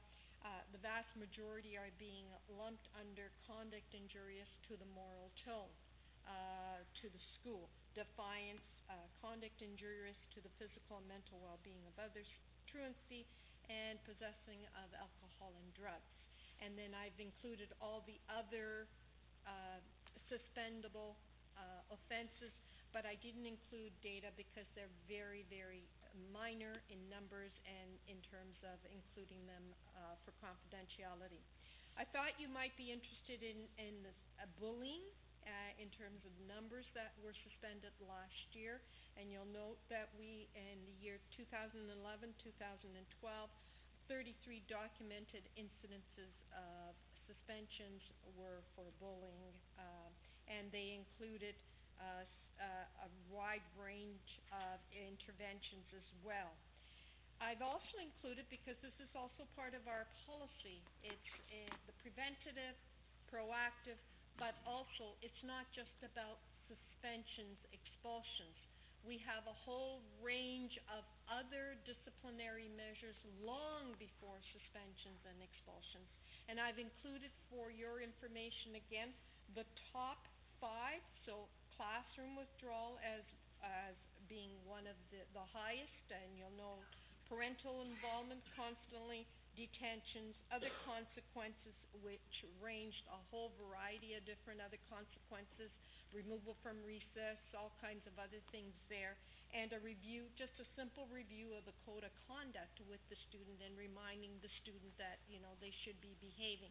You'll notice that there were other consequences, letter of apologies, removal from bus, intervention with CYC. All of those have been also included for your information. We also have to report to the ministry in terms of where these offenses or infractions are happening, and I've included again the top 5 in the classroom as being the common location where some of these occurrences of misbehavior occur, location not identified, the office, hallway, office, school site, so the nexus kind of, but other locations have also been included. Important in terms of giving us insight, and we know based on what we have collected through our data that we are in fact adhering to our policy and our expectations in terms of making sure that we have the preventative piece, proactive, and we're also dealing with progressive discipline, and that's what I have included here for your information, as well as, of course, if the behavior does not change in moving towards suspension again and potentially some expulsion all the way through. And this will continue to come back for us as a staff to continue to work in moving forward in any kind of professional development that needs to be brought back to both administrators and also teaching staff, as well as incorporating many of the proactive initiatives which I'll go into in greater depth into our information reports. I'm open to any questions at this point in time from trustees. Trustee Jarrett? Through you, Madam Chair. Out of the 22 incidents, out of the 33 documented incidents of bullying, 22 resulted in suspensions. Do we know how many of those were at the elementary level and how many were at the secondary level? Those were predominantly at the elementary level. We do have that. We didn't include it because the numbers are so small that potentially the confidentiality of the schools and students could have been identified. Thank you, Madam Chair. I was just quite surprised at the number of, at the high number of grade 12s that were suspended. Does Superintendent Pinelli have any comment on that? Yes, that is a surprise for us as well, the senior admin, that the number of grade 12s that were suspended, but predominantly the grade 12s that are being suspended, unfortunately, it's related to drugs and alcohol and physical assault. Those are your top three at that level. Yeah. Trustee Jarrett? Through you, Madam Chair. I'm sorry, what entails when you say conduct injurious to the moral tone of the school? What kind of falls under that umbrella? That's a very good question, because that is in fact a question that the ministry has that is in our category, in our policy, and it is also coming from the Education Act, and that is an ongoing discussion that we continuously have with the ministry officials. It's a catch-all phrase, and it's left up to interpretation, and I know there has been an emphasis in the last 3 years for the ministry to come back to boards to say perhaps we need to take a look at that so that we can be more specific to give us what does that mean. It's left up to interpretation at the school level in what would fall under that category. But that is provincial as well. It's not just us. Any other questions? Trustee Jarrett? Trustee Noah, sorry. Thank you, Madam Chair. Through you. Again, at the bullying category, it says there's 33 documented incidents of bullying. I guess I have two questions. The first, in regards to past years, is that an increase or a decrease in the amount of documented bullying cases? Because I know we put a lot of work as a board into bullying prevention, and I'd love to see, what the trends are like. In that trend, the 33 that are documented, again, I want to remind the board that we can only react based on what is reported. If, in fact, there are other incidents of bullying which we know are out there, but unfortunately, if the students don't report it, no one can act on it, and it can't get reported. As for the trend in terms of how do we compare to across the province, that is in fact comparable. There are very few bullying incidences that are being reported, number one, and number two, in fact, the consequences. So we are at the same level right across with other boards. Director? Just further to your question, Noah, historically, boards have conducted practices with respect to suspension, but there hasn't been a thorough and consistent manner for reporting their practices back to the ministry. And as a result, it's a little bit difficult at this stage to really extrapolate and make certain conclusions about trends and numbers and that sort of thing. My personal sense, looking at a number like 33 for bullying incidents, would be to suggest that that's probably, while it is consistent with the way in which it is being reported across the province, it's probably a significant underreporting of the phenomena actually in our schools. As the ministry has become clearer with their expectations about how boards are to report, some of the amendments to the Education Act that were introduced just within the last 9 months around anti-bullying now provide clearer direction to boards and to principals with respect to how such conduct needs to be dealt with and needs to be identified. What you will likely get is an initial trend where the numbers seemingly will rise, even though the board's initiatives with respect to anti-bullying campaigns are increasing. And it's one of those situations where we'll be getting better at reporting the incidents, And the more that you talk about it and the more that you raise the awareness of it, the more you, in fact, encourage reporting initially. So before you turn the curve and begin to really impact significantly in terms of curbing the negative behaviors that you're trying to address, you probably often see a little bit of a spike. In the meantime, principals are probably dealing often with phenomena that could have been identified as bullying, and in fact the suspensions or the disciplinary steps that they've taken might in fact be identified as conduct injurious to the moral tone of the school. Right? If I call you a name, is that bullying, or is that simply, introducing into the environment a tone that you're trying to work very hard to ensure isn't a part of the environment of the school? And so in the past, it's been reflective of individual judgment, and we probably haven't been as consistent as we would like across 42 elementary schools and 8, soon to be 9 secondary schools. What you're seeing with this data is really a starting point, and in subsequent years we'll be able to draw far sharper conclusions with respect to what the actual trends and patterns are emerging to be. Is that helpful? Superintendent Cesari? Just wanted to offer an additional piece for NOAA.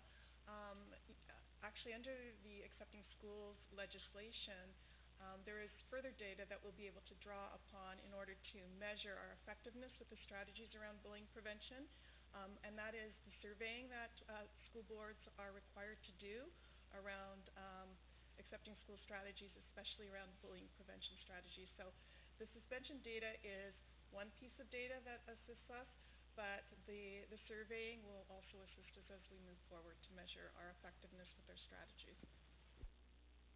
Okay, thank you. Moving on to a long-term capital plan update, Assistant Superintendent Zuka. Stacey?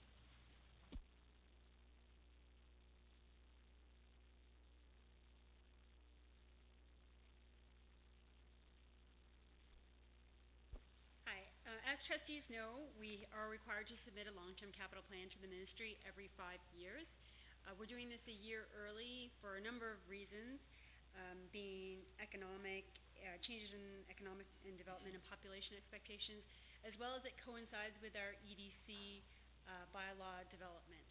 And that's important because a lot of the data is the same that we are using for the EDC development as we're using for this long-term capital plan, so it makes sense to do them together. We're using Quadrant, and Cynthia today presented first the information, and it was all strictly data that we have provided to Cynthia.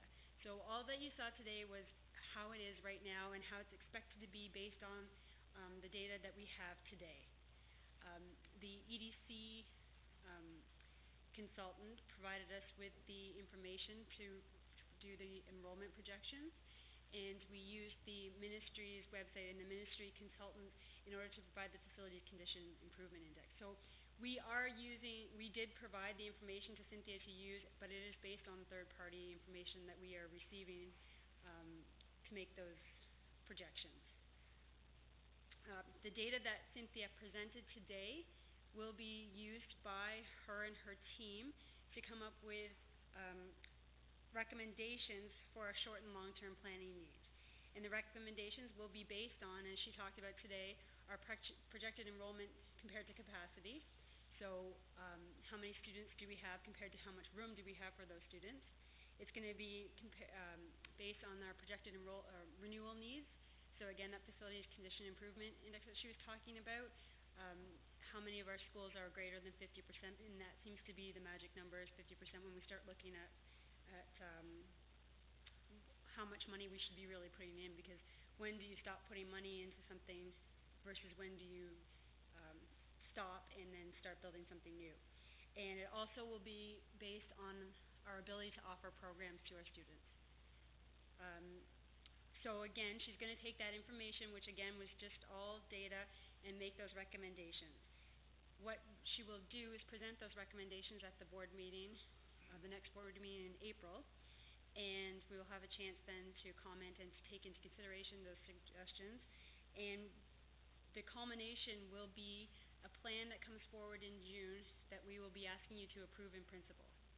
And again, when we ask you to improve something in principle, it means that this is the direction that we see us going. Any decision that we make with regards to each of those little plans is going to come back to the board for approval.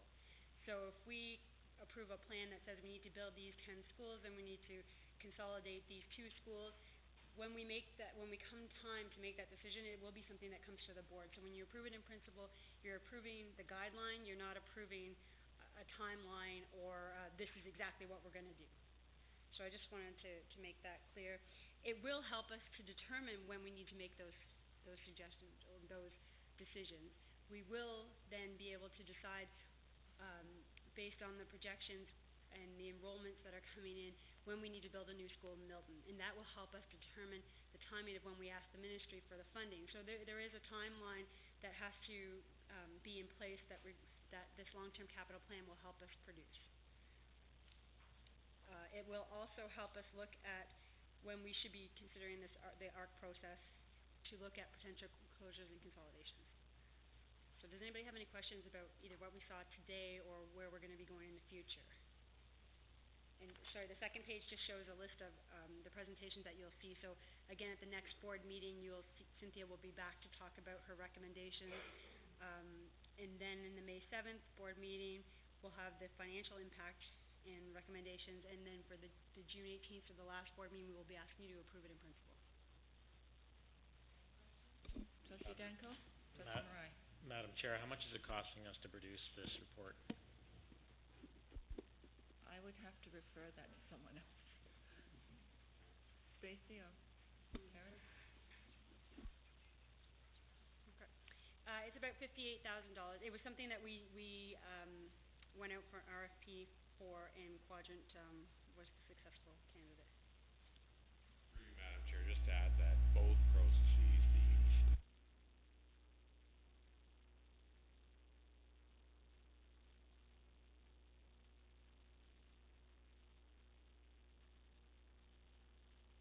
Trustee Marai?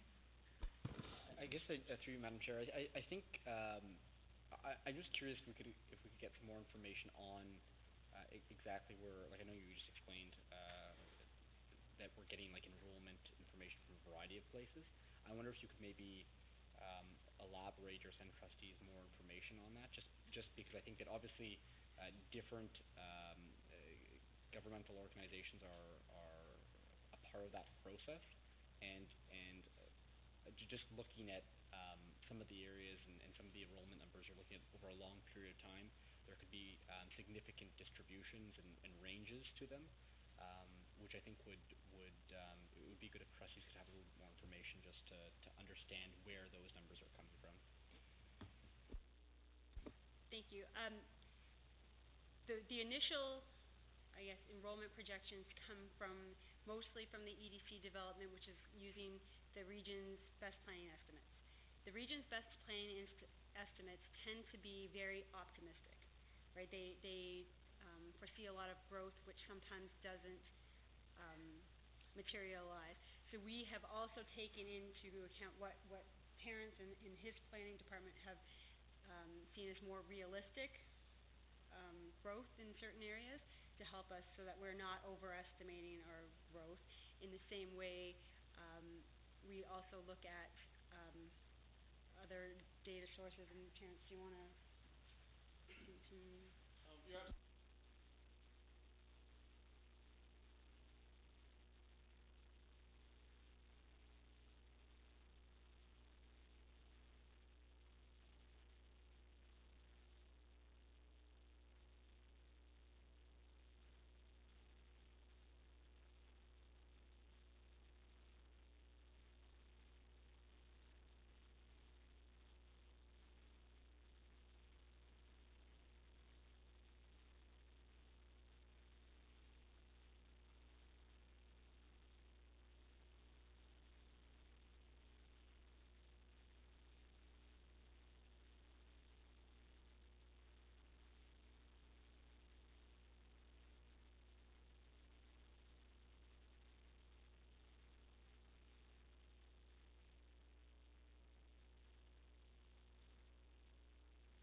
I think it's important to add that this is a long-term process, right?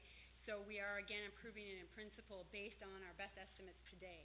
Things can change along the way, which will then affect the decisions that we make as we go along in this plan, whether or not the growth materializes in this area, or whether or not the enrollment decreases as much as we thought it was going to be according to this plan. So just because we have this plan and these are our enrollment projections for the next 20 years, if they substantially change, then obviously our plan changes along the way. And we will look at it again in 5 years and project again the next 20 years. So I think that's important to note as well. Thank you, Stacy. I think Paul wanted to add something.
The Director. Just a couple of final pieces of the puzzle. We've explained a little bit of the methodology by which we come to the raw projections. As Stacy noted, and it's worth reinforcing, the further out you go with the projections, the more speculative and the less science-based the numbers are. So you can say with fair confidence that the numbers we are projecting in 5 years' time are quite reliable. Those that are 10 years distant are somewhat less reliable. Those that are 15 years out are more speculative. And it's for that reason that this is a perpetual and a rolling kind of pattern. Once you come to a number in terms of your best estimate of what the actual growth across the region is going to be, and where that growth will be reflected in specific pockets or geographic areas, the next piece of the science of enrollment projection in a school board is what Cynthia referred to as apportionment. And that is so if there will be X many units, and we are assuming that many units will ultimately yield this many students, what share would we anticipate of those students? It is worth noting that based on things like census data, which tracks for Canadians who declare it, religious affiliation and ethnic background and that sort of thing, the pattern of apportionment shifts over time. And so while the traditional rule of thumb in Halton was that it was a 1/3, 2/3 apportionment, and the public board is approximately twice the size of ours, and if there were going to be 1,000 students, you would assume that 666 of them would tumble to the public system and 333 would come to us. As patterns of immigration and societal composition change, the apportionment ratios vary a little bit, and as increasingly smaller percentages of the immigration population to Canada are coming from Catholic or primarily Catholic countries, our share of the apportionment is declining rather than holding steady or increasing. One further, I think that was a very helpful point, and I think this just goes hand in hand with our efforts of marketing our board and recruiting for our board, especially not necessarily the high school level, but throughout the elementary system as well. Trustee Danko? Madam Chair, through you, is the report on May 7th going to include recommendations to close any schools? I think, Stacy?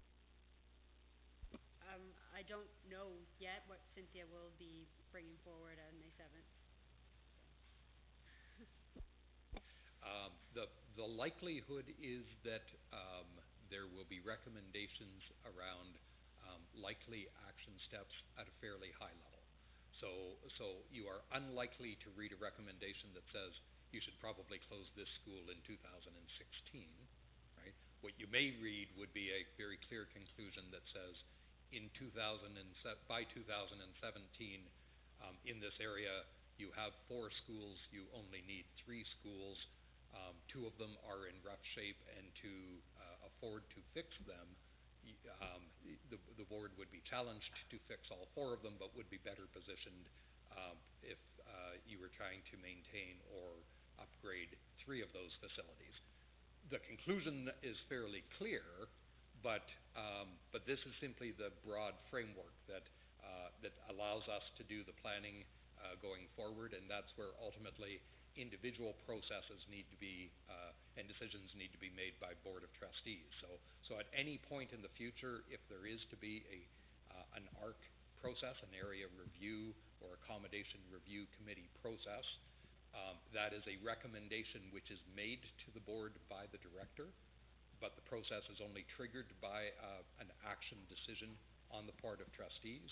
There is then that extended process of review, typically somewhere in the vicinity of 15 to 18 months. The review committee brings forward a recommendation to the director, and the director then brings forward a recommendation to the board with a specific recommendation, conceivably, to consider closure or consolidation of a specific school or number of schools. And at that point, there's a further decision that needs to be made by trustees. So while this is a little bit of a roadmap to say this is what our next 5, 10, and 15 years might look like as we struggle to meet the needs in communities that have yet to be built, and struggle to maintain quality programs and quality facilities in communities which are experiencing declining enrollment and aging population bases, this is just the broad roadmap. But it's only the first step in a multi-step process with lots of decision points, each of which comes back to the Board of Trustees. Anthony? Madam Chair, just one follow-up question. Should the capital plan take into account administrative properties, such as this property or other resources in the board? This plan focuses on meeting student accommodation needs. You raise an interesting point, and staff are always mindful of that as well, and we'll likely be bringing discussion to the board later this year in an appropriate forum. Any other questions? Thank you very much, Stacey.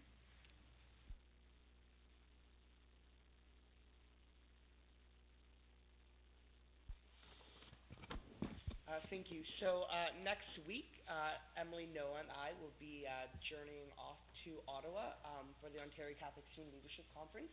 I know we've talked about it before, but we leave next Thursday, and we stay from Thursday to Saturday. Also, on the provincial level, the Ontario Student Trustees Association just launched its Ontario Student Awards, and basically the awards regarding students who contribute to both student voice in their board and community involvement in their region.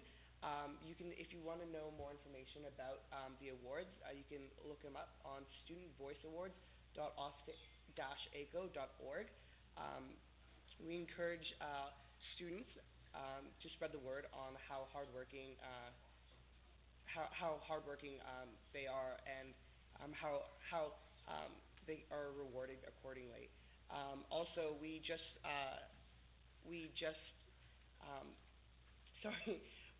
received our Student Senate shirts, which the Student Senators will be wearing for our conference in May, and the conference planning is underway. Thank you. Any other comments? No. Jared's taking care of it all. Any questions? No. Thank you very much, Jared. Educational field trips, Superintendent Cesari. Thank you, Madam Chair. There are 4 educational field trips before trustees as information for your review this evening. Thank you. Any questions for Superintendent Sassari? Trustee Jarrett?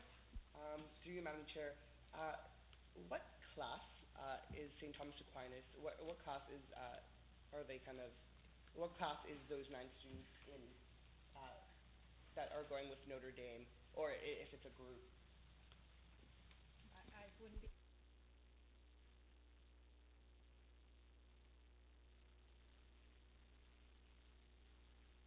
Newing. Okay, so we're finished there. So on to 10.3, strategic priorities. Superintendents Pinelli and Overholt. Thank you, Madam Chair.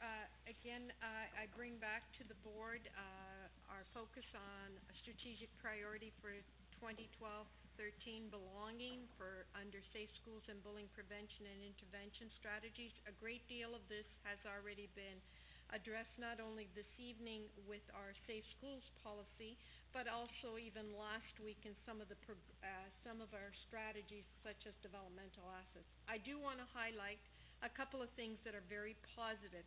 If you take a look at the comments under the Halton Youth Survey, you'll notice that there is an upward trend in terms of the number of students that are feeling safe in our schools, which is very, very positive in grade 7 and grade 10. Respectively, there has been an increase since 2009.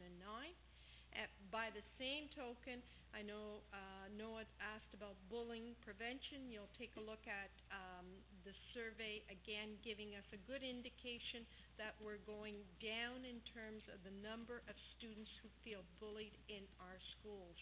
Again, very positive in terms of grade 7 and grade 10, respectively. There have been declines in those areas. And again, we can attribute this to the great work and the initiatives that are being implemented across the systems under the Accepting Schools Act. You've heard earlier from myself and Superintendent Sassari in terms of Safe Schools action teams that also have to have in place a survey, a schools climate survey, along with our focus on faith and curriculum connections, how we continue to work on that.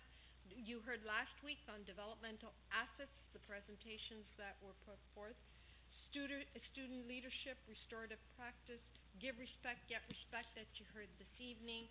And again, many of the other initiatives that have been brought to the table repeatedly through various presentations, and including our New Hope suspension program and Crossroads expulsion program that we have highlighted in the past to the board. You'll notice that we've also included a comprehensive ministry direction that we as a system at the very end, the chart, the Accepting Schools, whole school approach diagram to indicate how we are interweaving all of these various initiatives and moving forward in maintaining a sense of belonging for our students and a safe and nurturing school climate. I'm open to any questions at this point in time. Trustee Danko? Madam Chair, the earlier item said that there were 33 bullying incidents. Since this is kind of related to bullying, do we have statistics beyond last year? No, we don't. Because again, it goes back to what we heard earlier from the director, that in fact the definition of bullying has changed over the course of the last 9 months. And so the definition has also changed, and in terms of the requirement in our policy and also the interpretation.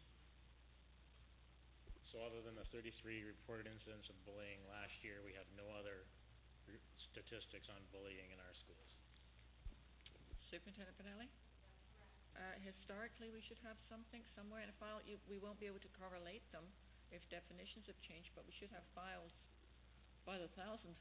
Not that many, because we don't have any bullying incidents, but nothing? No, because okay. The definitions have changed, so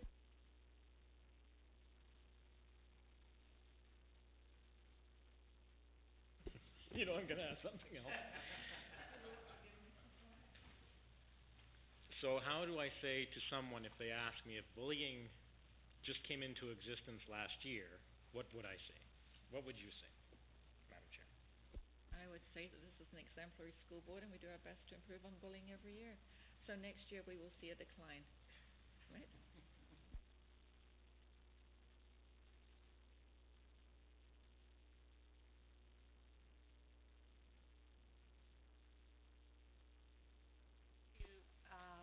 Inform the principal and have the school deal with that, because that's, again, the reported issue. Many of the parents and the students themselves are talking about bullying, but is it, number one, bullying, and number two, reporting it and bringing it to the attention of an adult that will be able to act on it?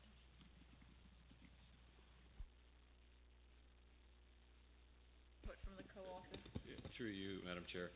I guess the one thing in terms of data, and I think Mr. Poutler spoke to it as well, is in regards to suspensions that were happening before fell under the moral tone. And that was a lot of times when principals would suspend based upon some of the incidents that took place.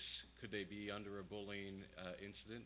Now under this definition that we have in place now, certainly probably would be more so a bullying suspension than a moral tone. So I think that's where we'll have to see with the new definition and the education in terms of that going out to our administrators to make sure proper documentation and proper suspensions in regards to what it's related to are put in place, and that's where we'll get a clearer idea for sure in terms of what is taking place in our schools.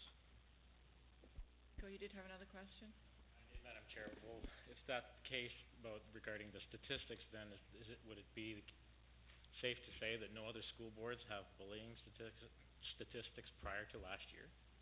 We cannot speak for another school board. We never speak for another school board. Okay, but is it fair enough can any of the superintendents who are experienced with this portfolio, what would they see from the province regarding that?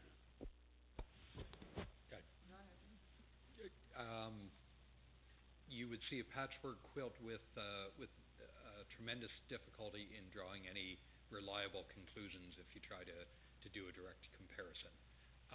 To the extent that any boards might have done historical tracking over time, their definition of bullying would have been a locally developed definition. And so what might fall under the definition of bullying in one school board might not have been treated in that way in another school board. What we might have dealt with in a like manner at the level of the principal's office might have been classified here as conduct injurious to the moral tone of the school, and in another jurisdiction might have been called bullying.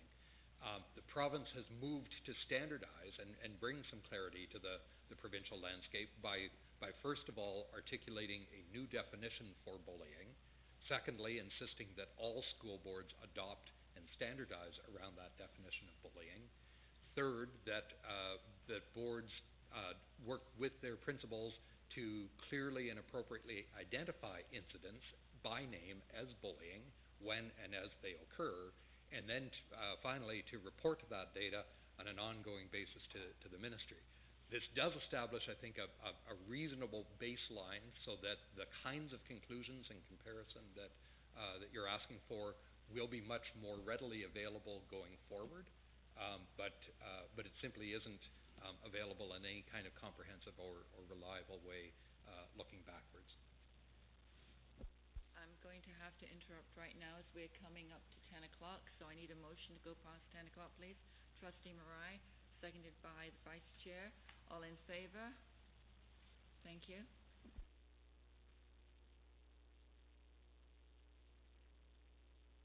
I did have one more question, Madam Chair. Why do I only see the word equity appearing once in this report, and what's happened to equity? A question on equity? Who would like to take that? Then I guess it's the directors. If the superintendents don't want it, it's the directors. Thank you, team.